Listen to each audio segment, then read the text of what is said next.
ఊహించం మనం. మన కన్నీళ్లు ఆనంద బాష్పాలుగా మారుతాయని ఊహించమనం. మన కన్నీళ్లు ఆనంద నాట్యంగా మార్చబడతాయని. కానీ మార్చబడతాయి. ఊహించమనం. రాత్రంతా వల విసిరాం, ఒక చేప కూడా పడలేదు, ఖాళీగా ఉంది, నాతోనే ఖాళీగా ఉంది. ఊహించాం, మరుసటి రోజు సమృద్ధిగా రెండంతలుగా నింపబడబోతుందని ఊహించాం. సీమోను ఊహించాడా? ఆంద్రే ఊహించాడా? యేసు ఎరుగును. ప్రస్తుతం ఉన్న ఖాళీని చూసి నువ్వు కృంగిపోతావు. కొన్ని గంటల వ్యవధిలోనే సమృద్ధిగా, ఒక ధోని కాదు 2 ధోనిలు మునుగునంత దీవెన నువ్వు అనుభవించినప్పుడు ఇంకేం చేస్తావు? దేవుడు ఆశీర్వదించడానికి ఖాళీ చేస్తాడు. కొన్నిసార్లు సైతాన్ని, విశ్వాసాన్ని శోధించడానికి కూడా నిన్ను ఎదురు దెబ్బలు కొడతా ఉంటాడు సైతాన్. దేవునికి సంతోషం కలిగించాలన్నా, సైతాన్ గాడిని తిరిగి దెబ్బ కొట్టాలన్నా నేను చెప్పిన 2 ఆధారం. నువ్వేం లేదు, నీకేం దొరకలా, నువ్వు ఖాళీగా ఉన్నావు, నువ్వేం చేసినా విఫలం అవుతుంది. నువ్వు తెంపు లేకుండా నేను చెప్పినట్టు చేయి. ప్రార్థన చేయి, వాక్యం చదువు, ప్రార్థన చేయి, వాక్యం చదువు. ఎవరైనా దొరికితే సువార్త చెబుతూ ఉండు. ఖచ్చితంగా వాడు ఏదో ఒకటి, వాడు అవసరమైతే వాడు అడుక్కొచ్చైనా సరే నీకు లైన్ చేసి పెడతాడు సైతాన్ గాడు. దేవునికి స్తోత్రం, హల్లెలూయా. ఎందుకంటే నేను ఏ పని లేకుండా ఖాళీగా ఉంచితే ఉంటల్లా. నువ్వేం పని చేస్తున్నావు తెలుసా? ఖాళీగా ఉంటే నువ్వు దేవుని పని చేస్తున్నావు. నీకు వాడెట్ట ఊరుకుంటాడు ప్రశాంతంగా? నీకు జాబ్ లేదు, డోంట్ వరీ, ప్రార్థన చేయి, వాక్యం చదువుతూ ఉండు, దొరికినోడి సువార్త చెబుతూ ఉండు. పిలిచి ఉద్యోగం ఇగిపోతే అప్పుడు అడుగు. ఎవరు? సైతానుగాడు అవసరమైతే వాడితో మాట్లాడతాడు. ఆ అధికారి ఎవడున్నాడు అతనితో మాట్లాడతాడు. దండం పెడితే వాడికి ఉద్యోగం మీరా, వాడు ప్రశాంతంగా ఉండలేదు. హల్లెలూయా. ప్రాణం తీస్తున్నాడు, వాళ్ళకి చెబుతాడు, వీళ్ళకి చెబుతాడు, ప్రార్థన చేస్తున్నాడు, వాక్యం పొద్దులు ఇదే తంతులో ఉంటున్నాడు. వాడిని బిజీ చేయాలరా బాబా, లేకపోతే అసలు అల్లాడిస్తున్నాడు. తల్ల కిందులైపోతుంది మా అంధకార సామ్రాజ్యం అంతా. ఖాళీ ఒంటరిలో వాడు పోతున్నాడు, మోకాళ్ళు వేస్తున్నాడు. ప్రభువా, సాతాను కార్యాలు బంధించు, దయ్యాల కార్యాలు బంధించను, ఊరగా మా పనులన్నీ జడగొట్టి పనులు. నువ్వు అలాంటి ఒట్టిదయ్యేదనుకున్నా అయింది. సైతాను గాడిని బంధించడం కాదు, కానీ వాడి కార్యాలను బంధించగలం. ఇది గుర్తుపట్టండి. నువ్వు మోకాళ్ళుని దుష్టుని కార్యాలు ఆటంకపరచబడాలి, అవి నెరవేరకూడదు. సాతాను కుట్రలన్నీ నాశనం అయిపోవాలి. మనుషుల్ని నాశనం చేయటానికి వాడు వేసే ఎత్తుగడలన్నీ నాశనం అవ్వాలి, ఫెయిల్ అవ్వాలి. ఆత్మహత్యలకు వాడు మనుషుల్ని రేపుతాడు, అవి ఫెయిల్ అవ్వాలి. త్రాగుడికి రేపుతాడు, అవి ఫెయిల్ అవ్వాలి. హత్యలకు రేపుతాడు, అవి ఫెయిల్ అవ్వాలి. శాపగ్రస్తమైన వాటిని మొక్కడానికి, శపితమైన పనులు చేయటానికి, మనుషుల ప్రాణాలు తీయటానికి, నరబలులు ఇయటానికి రేపుతాడు, అవి ఫెయిల్ అవ్వాలి. మనుషుల్ని చీకటి సామ్రాజ్యంలోకి నెట్టేయడానికి కుట్రలు చేస్తాడు, యవనస్తుల్ని చెడగొడతాడు, అవి ఫెయిల్ అవ్వాలి. నువ్వు ఇవన్నీ ఇట్లా అవ్వాలి. యేసునామములో అవి బంధించబడాలి, ఇలా అవ్వాలి, యేసునామములో ఇలా ఇవన్నీ బ్రేక్ అవ్వాలి అని రోజు అంటా ఉండు. నువ్వు అంధకార సామ్రాజ్యం గడగడ గడగడ కదిలిపోయిద్ది. ఎందుకంటే యేసునామములో నువ్వు అడుగుతున్నావు. వాడి కార్యాలన్నీ ఆటంకం అవుతుంటాయి. వాడు చంపుదామని, ఆత్మహత్యకు రేపుదామని ఒక వ్యక్తిని రేపుతాడు. రేపి అక్కడికి తీసుకొస్తాడు. తీరా ఆ వ్యక్తి ఊరి మెడకు తగిలించుకోబెట్టేప్పటికి ఏదో ఒక డిస్టర్బెన్స్ వచ్చి ఆ వ్యక్తి సేవ్ అవ్వటం జరిగిద్ది. ఎలానో తెలుసా? కొంతమంది అంటారు, 4 సార్లు ట్రై చేశాను అన్న, వేసుకోబోయాను అన్న, ఎందుకు వేసుకోలేదమ్మా అంటే, అదే టైంకి ఎవరో ఒకరు వస్తున్నారన్న అంటే, అదే టైంకి వస్తున్నారు అంటే ఏంటి? 4 times, 4 సార్లు సాతాను ప్రేరణ తీసుకొచ్చాడు. దురాత్మ తీసుకొచ్చింది, చావు చావు చావు చావు అని. నువ్వు కూడా సిద్ధపడ్డావు, కానీ ఫెయిల్ అయిపోయింది ఆ ప్రయత్నం. ఎలానో తెలుసా? పరిశుద్ధుల ప్రార్థన.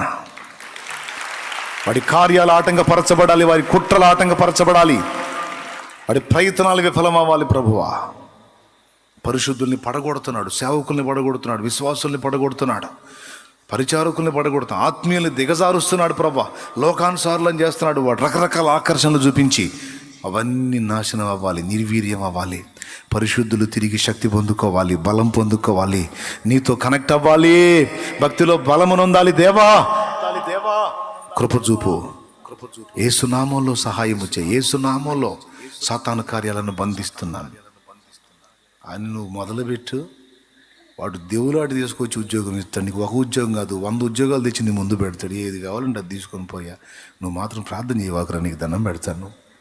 నువ్వు ప్రార్థన చేయవాకమ్మ, నీకు దండం పెడతాను. నిజంగా లోక సంబంధంగా ఏది కావాలన్నా నువ్వు వాడిని వాడు నిన్ను బెదిరించడం కాదు, వాడు నిన్ను వేధించడం కాదు, నువ్వు వేధించడం నేర్చుకోవాడిని. ఇది మనకి ఇవ్వబడిన అధికారం. వాడు నిన్ను తొక్కటం కాదు, నువ్వు తొక్కటం నేర్చుకోవాడిని. నేను దేవుని కంటే బలవంతుడు అయ్యింది.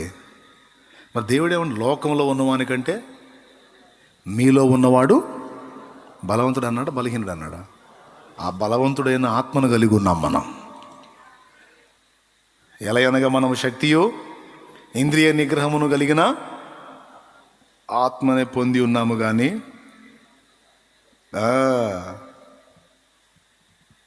పిరికితనము గల ఆత్మను పొందలేదు.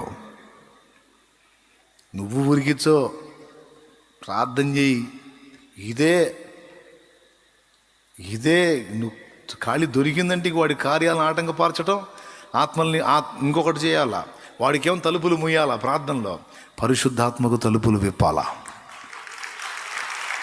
వాడి కార్యాలన్నీ బంధించబడాలయ్యా. నీ పరిశుద్ధాత్మ దేవుని కార్యాలు విస్తారంగా జరగాలి. ఆత్మల్లో జరగాలి, సమాజాల్లో జరగాలి, ప్రపంచంలో జరగాలి, దేశాల్లో జరగాలి, అధికారుల్లో జరగాలి, అన్ని శాఖలలో ఉన్న వ్యక్తులలో జరగాలి పరిశుద్ధాత్మ కార్యాలు.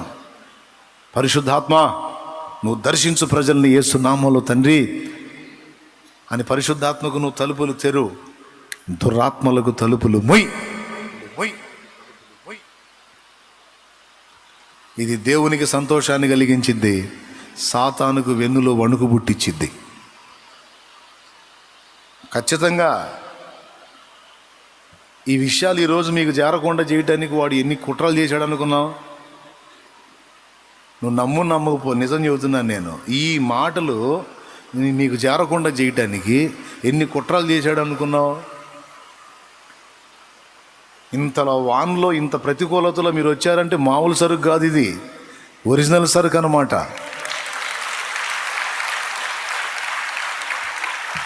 దేవాసక్తి ఒరిజినల్గా కలిగినటువంటి, అంటే మిగిలిన వాళ్ళు తిట్టుకుంటారేమో అంటే మాకు లేదా అని. ఏమో మరి వీళ్ళతో పోల్చుకుంటే మీకు తక్కువే అంటే తర్వాత చూస్తారులే. మన లైవ్ నిద్రపోయి లేచి రాత్రి ఏం చెప్పాడని పెట్టుకొని చూస్తారు. అందుకని తెల్లారి ఉన్నా కూడా బుర్ర తిరగాలి, అందుకని చెబుతున్నాను నేను. మీరందరూ శ్రేష్ఠులు. ఈ మాటలు మీకు వినిపించడానికి దేవుడు సిద్ధం చేశాడు. ఇవి వినిపించకూడదని సాతాను ఎదుర్కొన్నాడు. ఇక్కడికి రాబోయే ముందు నేను వాడిని ఎదుర్కొని వచ్చా. ఎట్ట ఎదుర్కొన్నావు అని ప్రశ్న ఏమాకండి, ఇప్పుడు అవన్నీ చెప్పలేను. దేవునికి స్తోత్రం. ఒకటి మాత్రం నిజం, ఈ సందేశం దేవుని ఆత్మ ప్రేరణ చేతనే మీతో మాట్లాడాను నేను. ఏదో మీకు ఒక సబ్జెక్ట్ చెప్పాలి, ఒక రుచికరమైన ఆ సందేశం చెప్పాలి అనేది కాదు. దేవుని నడిపింపులో దేవుడు ఏది పలికితే అది పలకాలని ఫిక్స్ అయి వచ్చాయి ఇక్కడికి. దేవునికి స్తోత్రం. అదే ఇప్పటిదాకా మాట్లాడాను. ఓకేనా? ఇప్పుడు ఏం చేద్దాం? మనం బాధపడదామా? కృంగిపోదామా? దేని గురించైనా నిరాశపడదామా? మీకు దండం పెడతాను, నోరు తెరవండి. నోరు తెరవండి అంటే అలా కాదు, సమాధానం చెప్పండి. ఏం చేద్దాం? ఏదో ఒకటి చేద్దామా? ప్రార్థన చేద్దామా? చేసి ఇంటికి పోదాం. ఇక ఈరోజు అసలు కానుక సేకరణ కూడా పక్కన పెట్టా ఆత్మావేశంతో. పర్వాలేదు, పట్టకపోయినా పర్వాలా, ఎందుకంటే ఆయన అట్లా రేజ్ చేసి తీసుకొచ్చాడు. ఆగితే మళ్ళా తేడా పడుద్ది వ్యవహారం. అందుకని స్పీడ్గా వెంటనే ముందు మాట్లాడటం మొదలుపెట్టాను. దేవుడు తొందర చేశాడు, ఆ ప్రెజర్ ఇచ్చాడు, మాట్లాడటం మొదలుపెట్టాడు. కాబట్టి దేవుడు నిన్ను ఖాళీ చేస్తున్నాడా? స్తోత్రం.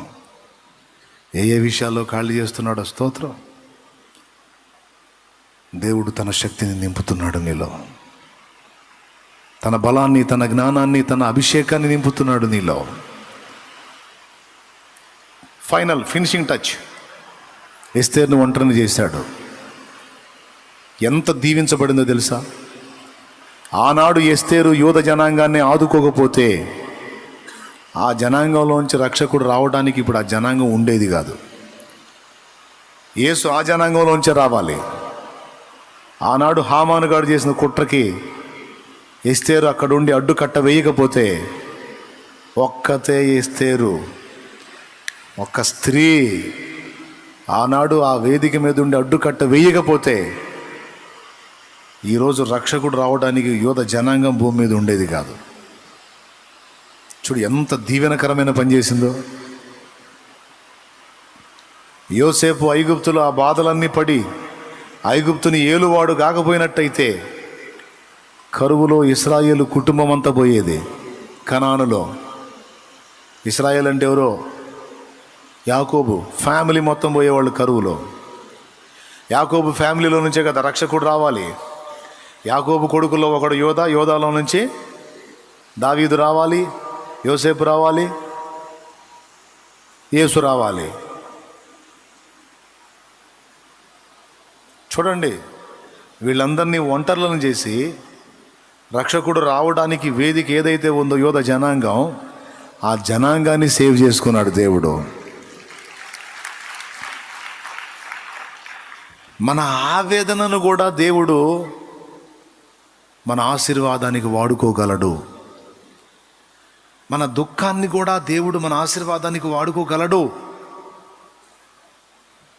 ఇప్పుడు ఏడ్చుచున్న మీరు ధన్యులు, మీరు నవ్వెదరు అంటాడు లేఖనంలో. ఇప్పుడు మీరు ఎదుర్కొంటున్న పరిస్థితులను బట్టి ఏడ్చుచున్న మీరు ధన్యులు. మీరు కూడా నవ్వుకునే రోజు ఒక రోజు ఉంది అంటాడు ఆయన. హ్యాపీగా ఫుల్గా ఊహించం. మన కన్నీళ్ళు ఆనంద బాష్పాలుగా మారుతాయని ఊహించమనం. మన కన్నీళ్ళు ఆనంద నాట్యంగా మార్చబడతాయని, కానీ మార్చబడతాయి. ఊహించమనం. రాత్రంతా వల విసిరాం, ఒక చేప కూడా పడలేదు, ఖాళీగా ఉంది, నాతోనే ఖాళీగా ఉంది. ఊహించాం, మరుసటి రోజు సమృద్ధిగా రెండంతలుగా నింపబడబోతుందని ఊహించాం. సీమోను ఊహించాడా? ఆంద్రే ఊహించాడా? యేసు ఎరుగును. ప్రస్తుతం ఉన్న ఖాళీని చూసి నువ్వు కృంగిపోతావు. కొన్ని గంటల వ్యవధిలోనే సమృద్ధిగా ఒక ధోని కాదు, 2 ధోనిలు మునుగునంత దీవెన నువ్వు అనుభవించినప్పుడు ఇంకేం చేస్తావు? పేతురు ఏం చేశాడు తెలుసా? ఏం చేయలే. చాలా థ్యాంక్స్ ప్రభు అని చేపలు అమ్ముకొని వస్తా ప్రభు అని పోలా. ఆశ్చర్యం కార్యం చూసి, ఏమిటి దీవెన, ఏమిటి కార్యం, నడి సముద్రంలో దొరకని చేప ఒడ్డు నుండి నాయన, ఇప్పటిదాకా ఖాళీతోనే ఏమి లేదని ఏడిశాను. ఒక్కసారిగా ఏమిటి నాయన పట్టజాలనంత దీవెనా, ఏంటిది? నాకు అర్థమైంది, నువ్వు సామాన్యుడి కాదు, నువ్వు సృష్టికర్తవి.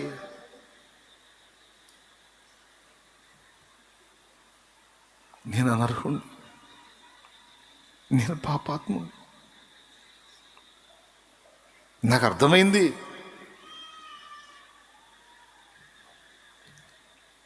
నువ్వు నన్ను గమనిస్తున్నావు, నా నుండి నువ్వేదో ఆశిస్తున్నావు.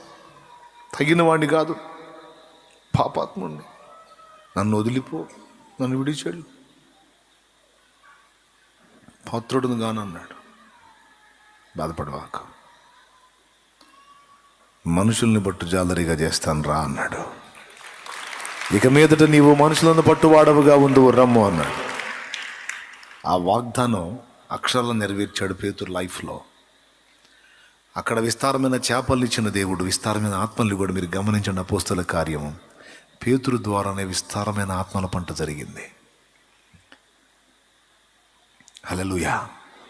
పెంతెకోస్తు పండుగ నాడు పరిశుద్ధాత్మ అభిషేకం కుమ్మరింపబడ్డప్పుడు ఒక్క రోజే 3,000 మంది.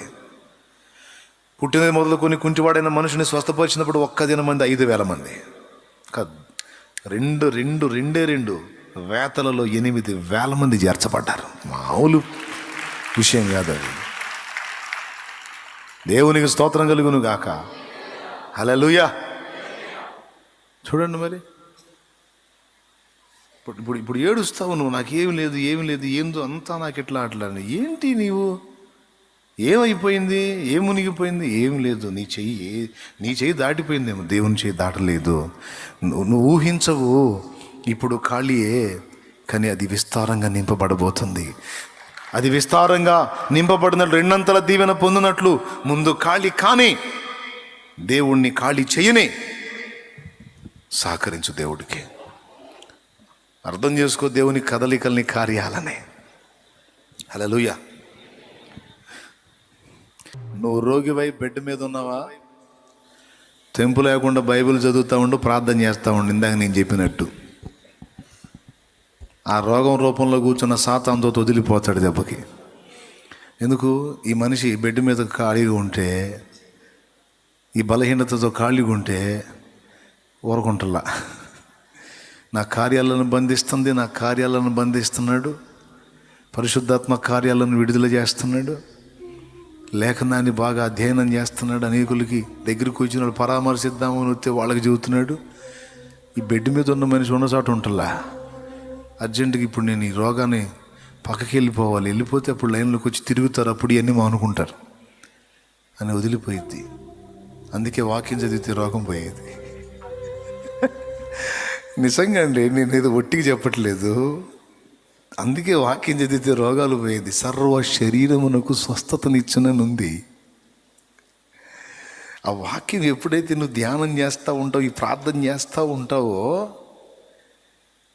మొత్తం ఇక తొలిచినట్టుగా పోద్ది. మొత్తం స్వస్థత ఉంది. అట్లా స్వస్థత కార్యం జరుగుద్ది. నమ్మరు కొంతమంది. నేను చెప్పింది నిజమో కాదు మీకు అర్థమైంది. మీరు బెడ్ మీద ఉన్నవాళ్ళు ఎవరైనా ఉంటే, మీ ఇంట్లో ఉన్నవాళ్ళైనా సరే, వాళ్ళకి ఈ సూత్రం చెప్పండి. మీరు వాళ్ళని ఫాలో అవ్వమని చెప్పండి. వాళ్ళు లేకపోతే అప్పుడు అడగండి. అది ఎంత కంపెనీ జబ్బు అయినా సరే అడ్రస్ లేకుండా పోయిద్ది. దేవునికి స్తోత్రం.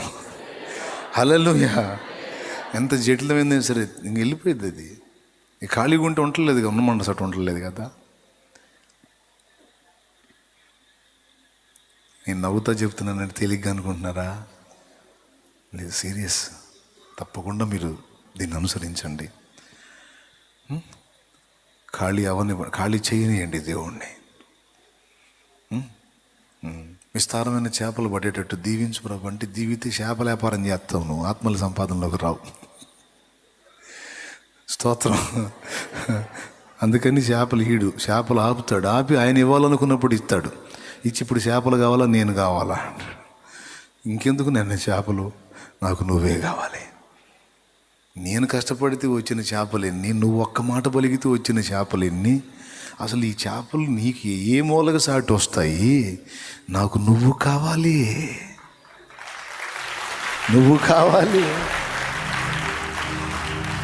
సీమోను చేపల రాశికి ఆశ్చర్యపడి విభ్రాంతి నొంది తన అభిప్రాయం తను చెబితే ప్రభు అన్నాడు, దా నాతో రా అంటే, ప్రభా చేపలు అల్లా మారు మాట్లాడకుండా వెంటబడి వెళ్ళిపోయాడు. చేపల వైపే చూసినట్టయితే చేపల వ్యాపారంలో ప్రసిద్ధిగాంచేవాడు. ఇంకా 4 పడవలను ఒక 10 వలలు కొనుక్కొని బాగా డెవలప్ చేసేవాడు చేపల వ్యాపారాన్ని. యేసు కావాలనుకున్న అడుగులు ముందుకేసాడు కనుకనే ఈరోజు మనందరికీ, ఎప్పుడు పేతురు 1900 సంవత్సరాలు దాటిపోయినా ఈరోజు కూడా మన సొంత ఆత్మీయుల్లాగా, మన బెస్ట్ బ్రదర్ లాగా ఆయన గురించి గంటల సంభాషణ తరతరాలుగా కొనసాగుతుందంటే ఎంత ధన్యత ఇది, ఎంత ఆధిక్యత. అంతేనా? యేసయ్య పక్కన కూర్చునే ధన్యత వచ్చేసింది పేతుడికి. అంతేనా? స్తంభములుగా ఎంచబడిన వాళ్ళల్లో వచ్చేసాడు కేఫా. అపోస్తలుల్లో కూడా అయ్యాడు కేఫా. నీడ నడుచుకుంటూ వెళ్తుంటే ఆ నీడ తగిలితే స్వస్థత జరిగింది ఆయనకి. ఆయన ద్వారా, ఆ నీడ ద్వారా ఎంత శక్తితో నింపాడు. శృంగారమును దేవాలయం దగ్గర కుంటివాడిన మనుషుణ్ణి చేపల వ్యాపారం చేసినట్టయితే రూపాయలు వేసేవాడు. అవునా? మరుసటి రోజు ఇంకా కత్తి పెందలాడు వచ్చి అడుకోవటం మొదలుపెట్టేవాడు. వాడు చేపల వ్యాపారంలో రూపాయలు వేసేవాడు. చేపల వ్యాపారం లేదు. ఆయనే చెప్పాడు, వెండి బంగారాలు నా దగ్గర లేవురా, అన్ని వదిలేసి చేపలు వల ధోని అన్ని వదిలేసి యేసు కావాలని పోయాను. ఇప్పుడు ఆయన నామం తప్ప ఇంకేం లేదు, ఆ నామంలో జీవితున్నా లే అన్నాడు. వెండి లేదు, బంగారము లేదు, రూపాయి లేదు, యేసు ఉన్నాడు, ఆయన నామం ఉంది. హల్లెలూయా.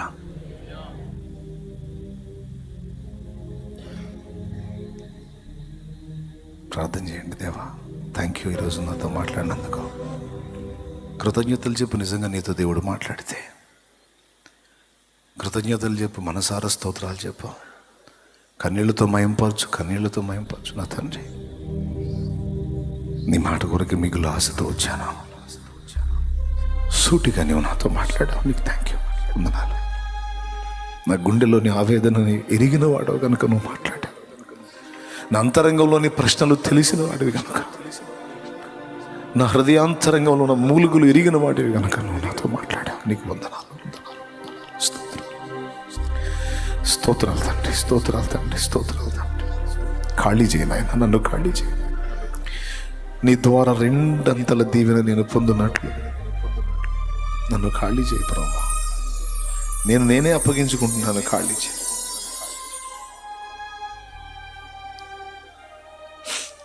నన్ను ఖాళీ చేయి తండ్రి. అన్ని విషయాల్లో నన్ను ఖాళీ చేయి. నీ సన్నిధితో, నీ చిత్తముతో, నీ శక్తితో, నీ అభిషేకంతో, నీ జ్ఞానంతో నన్ను నింపు. నెరవేర్చనివ్వు నీ చిత్తమును. ప్రత్యేకంగా నన్ను చెక్కావుగా, ప్రత్యేకంగా నన్ను నిర్మించావుగా, ప్రత్యేకంగా నన్ను సృష్టించుకున్నావుగా. ఇంతమంది ఉంటే కూడా నన్ను చేశావుగా.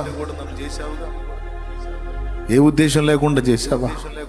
లేదు, నేను అర్థం చేసుకోలేకపోయాను. నన్ను నేను నిందించుకున్నాను, నన్ను నేను తిట్టిపోసుకున్నాను, నా బ్రతుకును శపించుకున్నాను.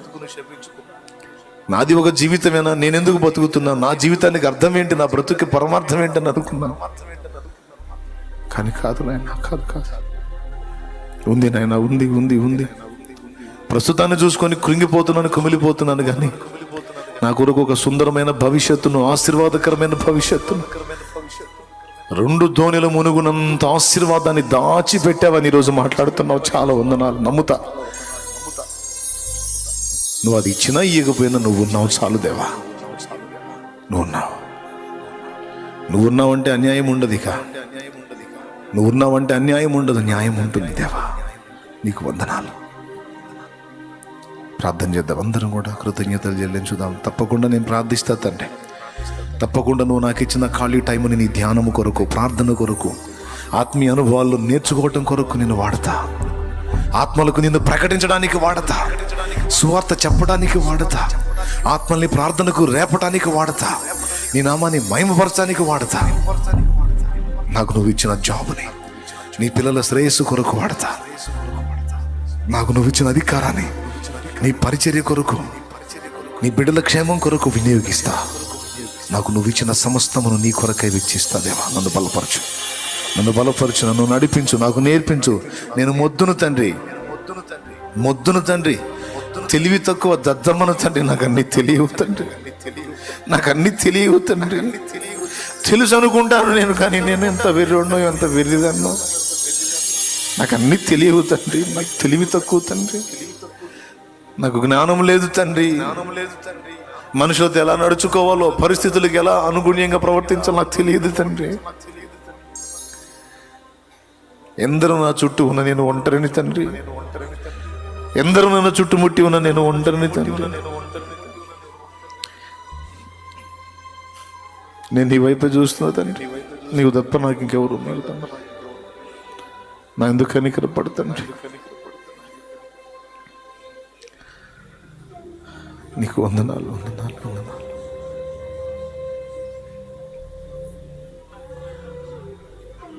నాకు తెలివి లేదు తండ్రి, జ్ఞానం లేదు తండ్రి. నా తెలివి పిచ్చి తెలివి తండ్రి. నేను వెర్రిదాన్ని ప్రభు, వెర్రివాడిని ప్రభు. ఏం చేస్తానో తెలియదు, ఎలా చేస్తానో తెలియదు, ఎందుకు చేస్తాను. నాయన నువ్వు పిచ్చోళ్ళని కూడా ఏర్పరచుకున్నావు కదా, అలా అనుకోనే నన్ను సంధించు తండ్రి. లోకంలో ఉన్న పిచ్చోళ్ళని ఏర్పరచుకున్నాను అన్నావు కదా కొరింథీ పత్రికలో. అలా పిచ్చోడిని పిచ్చిదానే ప్రభు నీ చేతుల్లోకి తీసుకో తండ్రి. నీ చేతుల్లోకి తీసుకో. నన్ను చెక్కుదేవా, నన్ను విరుదేవా, ఖాళీ చేయదేవా, శుద్ధి చేయదేవా. ఇంకా ఇంకా ఇంకా నా వలన ఏమేమి చేయగోరేవో అదంతా చేయి తండ్రి. నీకు వందనాలు వందనాలు వందనాలు.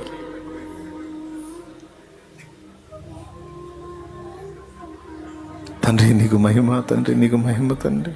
మా అయ్య గదు, మా తండ్రి గదు, మా నాన్న గదు, నీవే దిక్కని బతుకుతున్నదేవా, నీవే దిక్కని బతుకుతున్నదేవా. నీ ఒక్కడివే నిరీక్షణాధారం ప్రభా, నీ ఒక్కడివే నిరీక్షణాస్పదం ప్రభా. ఈరోజు ఇక నాకు నీవు తప్ప ఏ దారి లేదు తండ్రి. ఏమి అర్థం కావట్లేదు తండ్రి. జీవితం ఏమి అర్థం కావట్లేదు తండ్రి, ఏమి అర్థం కావట్లేదు. నెక్స్ట్ స్టెప్ ఏంటనేది అర్థం కావట్లేదు తండ్రి. తర్వాతి అడుగు ఏంటనేది అర్థం కావట్లేదు తండ్రి.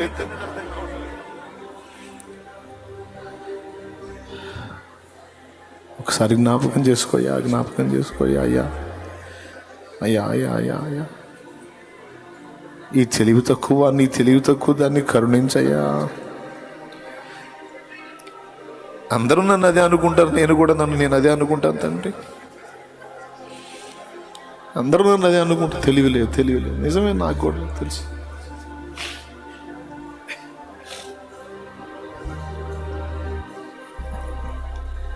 నా తండ్రి కాదు కనికరించి రాత్రి నాయన లోకమంతా నిద్రపోతున్న వేళ నీ పాదాలు పట్టుకొని గోజాడుకుంటున్నాను. అయ్యా అయ్యా అయ్యా,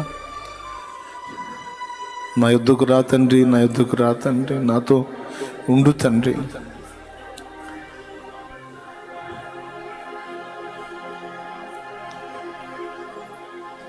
నన్ను నడిపించు తండ్రి, నన్ను నింపు తండ్రి, నాలో నివసించు తండ్రి, నాలో నివసించు తండ్రి, నాలో నివసించు.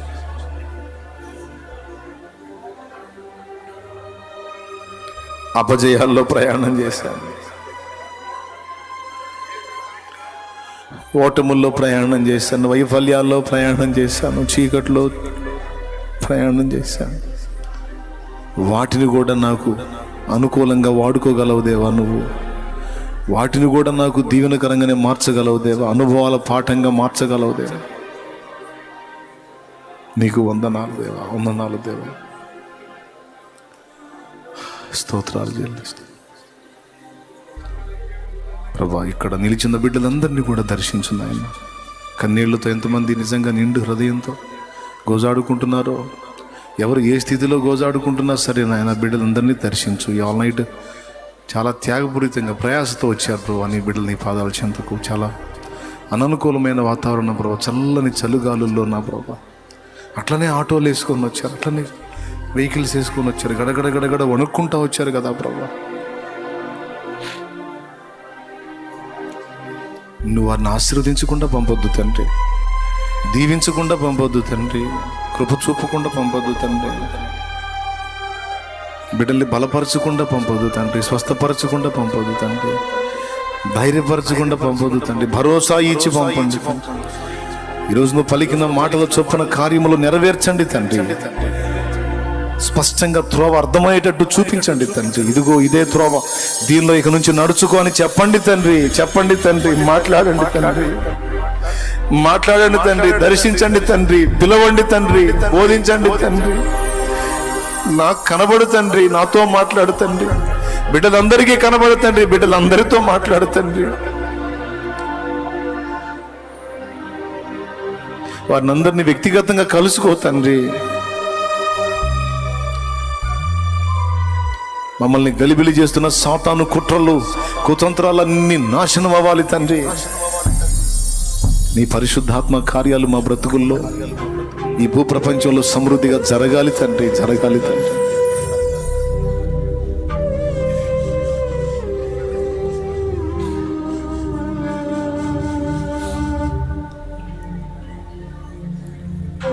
నీ బిడ్డలు నేను వట్టి చేతులతో పంపు, వట్టిగా పంపు, ఆశీర్వాదాలతో నింపి పంపు. నువ్వు అనుమతించిన పరిస్థితులన్నీ అర్థం చేసుకుంటుండగా వారిని